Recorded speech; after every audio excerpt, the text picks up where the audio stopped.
Molt bon dia a tots. Jo us explicaré, intentaré resumir breument quins són els punts a debatre de cadascuna de les quatre ponències. Les quatre ponències que s'han marcat en aquest tercer congrés és el primer és el lideratge i la participació dels professionals. El segon són les noves realitats i el nou professionalisme. La tercera és la formació del metge del futur i quins instruments disposem per garantir-la. I la darrera ponència és una actualització del codi deontològic que teníem fins ara. La primera, quant a lideratge, els trets bàsics que es debatran és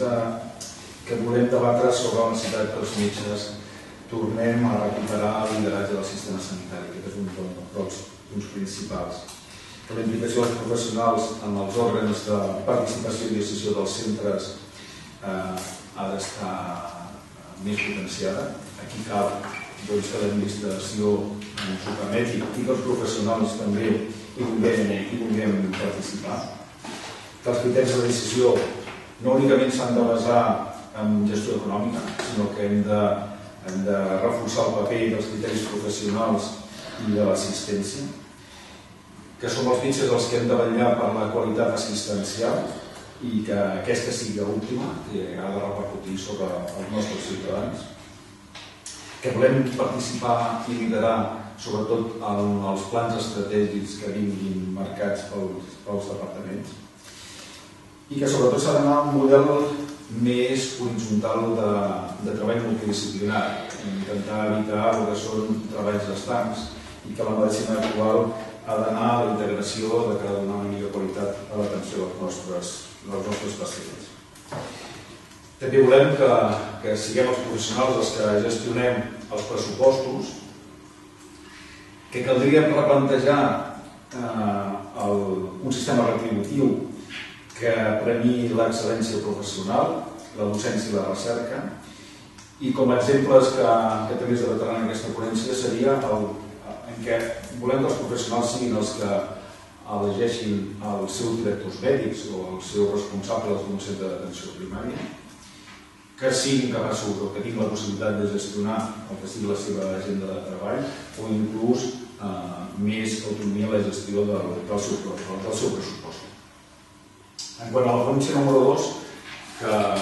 es titula Noves realitats i nous professionals, aquí el president del col·legi ens ha dit que hi ha canvis socials importants i que els hem d'identificar i hem de reaccionar amb aquests canvis que,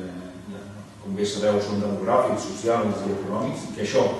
ens fa plantejar una nova forma d'atendre els nostres pacients, que hem d'identificar reptes que afecten actualment a la professió i hem d'elaborar recomanacions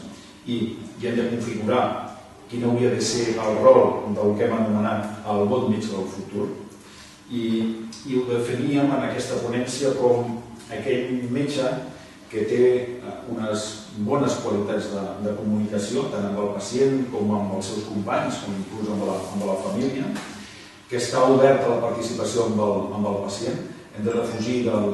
la figura paternalista del metge i hem d'anar més cap a figures que permetin la corresponsabilització de les decisions dels pacients, que sigui capaç d'utilitzar adequadament les noves tecnologies de la comunicació, com he dit anteriorment, que treballin en equip i que tingui una visió integral del pacient al seu entorn, que sigui capaç de desmedicalització dels processos de vida,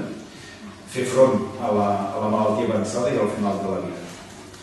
La tercera ponència va sobre la formació del metge del futur. Quina hauria de ser aquesta formació i quins instruments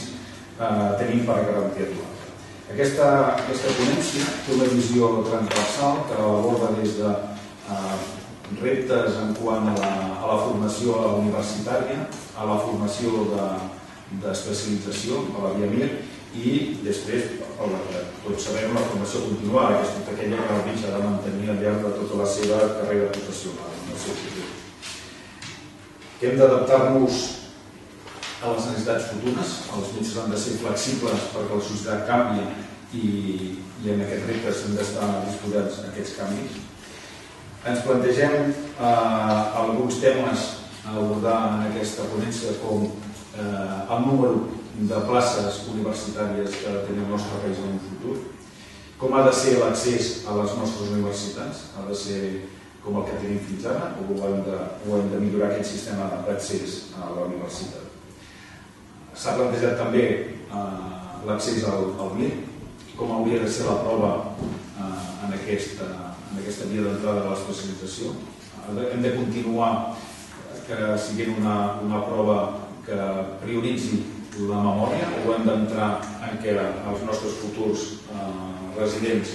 demostren una sèrie d'habilitats i competències en aquesta prova que ens permeti l'entrada, com s'identifiquen aquestes places.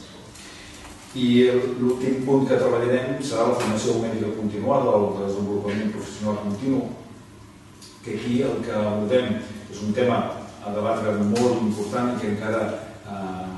està per debatre, que és la certificació i la recertificació dels nostres professionals, si s'ha de fer, com s'ha de fer, qui l'haurà de fer, si ha de ser un sistema d'avaluació continuada al llarg de la nostra vida professional, com hauria de ser. I el repte també de la formació mèdica continuada, que hauríem de ser capaços d'integrar totes les institucions sanitàries, col·legis professionals, societats científiques, inclús indústria farmacèutica, que una vegada ens posem d'acord en com hauria de ser aquesta formació continuada, integrar-la i coordinar-la. Per acabar, la quarta ponència és una ponència que és una actualització del Codi de Deontologia. El Codi de Deontologia, el primer és de l'any 1997, i ja era un codi molt avançat pel seu temps, i que es va tornar a actualitzar el 2005. Des de llavors no hem fet cap més altra revisió. Creiem que s'han d'anar introduint revisions, i del codi vigent fins ara, que tenia 123 normes, hem passat a l'actual, que es proposa 152 normes. No s'han fet modificacions conceptuals gaire importants, però sí que s'han introduït aspectes que possiblement en els darrers anys han evolucionat, sobretot el que és l'assistència al final de la vida. S'han introduït el terme de metge responsable de cada malalt, s'ha especificat una mica més el tema de l'avaluació de l'esforç terapèutic al final de la vida, i s'ha introduït el concepte ètic o idea que la vida és més la qualitat que no pas la quantitat. I un altre dels temes importants que es debataran serà l'utilització de les tecnologies de la informació i de comunicació, i sobretot quan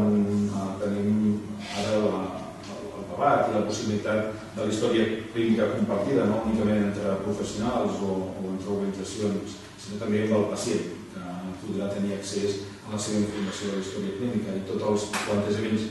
ètics i deontològics que això ens pot portar a la confidencialitat o a la dret a la intimitat. En resum, aquestes són les 4 ponències, són els punts que debatrem en aquesta jornada del tercer congrés, i moltes gràcies.